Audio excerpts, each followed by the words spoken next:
This is the Armor Assault Tank, set number 75283.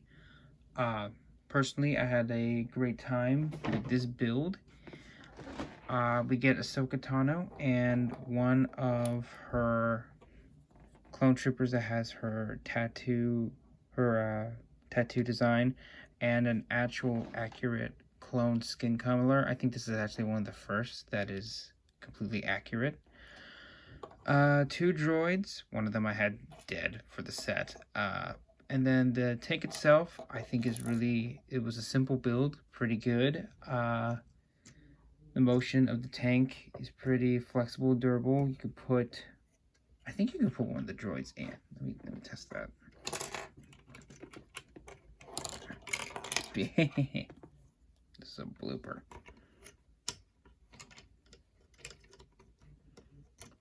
Okay, so no, you cannot put the droid in, but nevertheless, it's still a good build. You could put any character technically you want in there. I don't know, maybe you had Dooku or Ventress, or even Darth Vader. I don't know.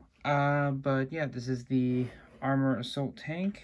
I would give this set an 8 out of 10. I would say the reason it's an 8 out of 10 and not higher is because these little controls in the back, they shoot those. But it's very, very easily to accidentally tap it and shoot those out really quickly. I'm gonna have to find that.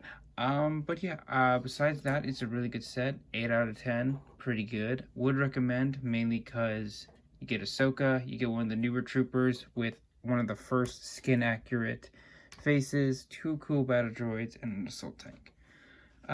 That's all. Thank you for watching, and have a blessed day.